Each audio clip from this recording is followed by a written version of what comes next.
لە ساڵیادی دامەزراندنی ڕێکخراوی منداڵپارێزی کوردستان و هەژدەیەمین ساڵی کردنەوەی سەنتەری چالاکی گەنجانی کۆیە بەڕەچاوکردنی ڕێنماییە تەندروستیەکان هونەرمەند و بەهرەمەندانی سەنتەرەکە با چەندین چالاکی جۆراوجۆری هونەری و کولتوری وەرزشی یادەکەیان بەرز ڕاگرت و پێشوازیان لە میوانان کرد.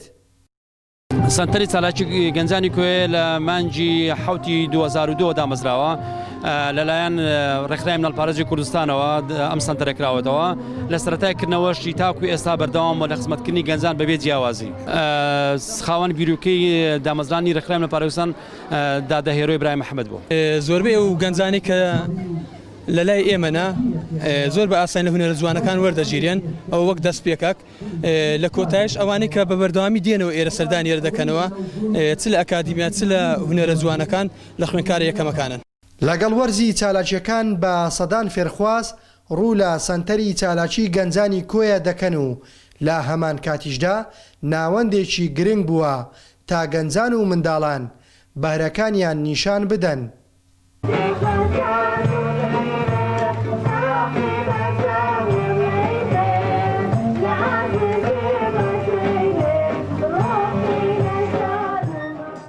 ئێمە وەکو بەشی ئارایشگا لە سەنتەری چالاکی گەنجانی کۆیە بەشداریمان کرد لەم کەرنەڤاڵە ئەم ساڵ بە جلی کوردی و نمایشی ئارایشگا. تەبعاً زۆر کات لە دوای تەخەڕوجی لە دوای دەرچوونی ئەو بەشەی کە تەواوی کردیە بوویتە کاری خۆی یانیش لەو بەشەی ئیشی کردیە کە سەرەتا نەیزانیە بەس ئێستا زۆر باش بوو. ئەوڕۆ زۆر خۆشحاڵ بووم کە پێشەنگایە کراوە ئەوە هاندرەکە لۆمە کە ئەمە زیاتر بەرەو پێشچوون دەباتن کە ئەمە زیات هەوڵەکانی خۆمان تاقیکەینەوە.